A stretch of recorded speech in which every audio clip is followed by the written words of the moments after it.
ಶ್ರೀ ಗಣೇಶಾಯ ನಮಃ. ಶ್ರೀ ಗುರುಭ್ಯೋ ನಮಃ. ಎಲ್ಲರಿಗೂ ನಮಸ್ಕಾರ. ಇಂದಿನ ವಿಡಿಯೋದಲ್ಲಿ ನಾವು ಲಘು ವಿಷ್ಣು ಸಹಸ್ರನಾಮ ಸ್ತವದ ಮಹತ್ವ ಮತ್ತು ಅದರ ಲಾಭಗಳ ಬಗ್ಗೆ ತಿಳಿದುಕೊಳ್ಳೋಣ. ಲಘು ವಿಷ್ಣು ಸಹಸ್ರನಾಮ ಸ್ತವ ಸ್ತೋತ್ರ ವಿಷ್ಣುವಿನ 1000 ನಾಮಗಳ ಅತ್ಯಂತ ಶಕ್ತಿಶಾಲಿ ಮತ್ತು ಸಂಕ್ಷಿಪ್ತ ಸ್ತೋತ್ರವಾಗಿದೆ. ಇದು ಮನೆಯಲ್ಲಿ ಶಾಂತಿ, ಸುಖ, ಸಮೃದ್ಧಿ, ಆರ್ಥಿಕ ಸ್ಥಿರತೆ ಮತ್ತು ದೈಹಿಕ ಮಾನಸಿಕ ಆರೋಗ್ಯವನ್ನು ತರುತ್ತದೆ. ಇದನ್ನು ಪಠಿಸುವುದರಿಂದ ಪಾಪಗಳ ನಾಶ, ಗ್ರಹದೋಷ ನಿವಾರಣೆ ಹಾಗೂ ಮೋಕ್ಷ ಪ್ರಾಪ್ತಿಯಾಗುತ್ತದೆ ಮತ್ತು ಇದು ರಕ್ಷಾ ಕವಚವಾಗಿ ಕಾರ್ಯನಿರ್ವಹಿಸುತ್ತದೆ.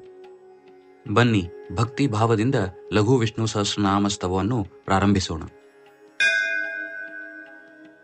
ಅಲಂ ನಾಮ ಸಹಸ್ರೇಣ ಕೇಶವೋರ್ಜುನಮಬ್ರವೀತ್ ಶೃಣು ಮೇ ಪಾರ್ಥನಾಮಾನಿ ಯಶ್ಚ ತುಷ್ಯಾಮಿ ಸರ್ವದಾ. ಕೇಶವ ಪುಂಡರೀಕಾಕ್ಷಃ ಸ್ವಯಂಭೂರ್ಮಧುಸೂದನಃ ದಾಮೋದರೋ ಋಷಿಕೇಶಃ ಪದ್ಮನಾಭೋ ಜನಾರ್ದನಃ.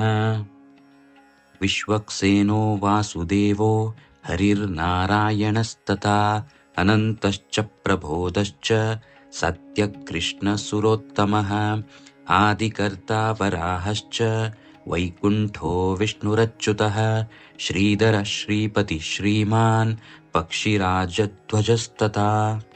ಏತಾನಿ ಮಮ ನಾಮಾನಿ ವಿದ್ಯಾರ್ಥಿ ಬ್ರಾಹ್ಮಣ ಪಠೇತ್ ಕ್ಷತ್ರಿಯೋ ವಿಜಯಸ್ಯಾರ್ಥೇ ವೈಶ್ಯೋ ಧನ ಸಮೃದ್ಧಯೇ.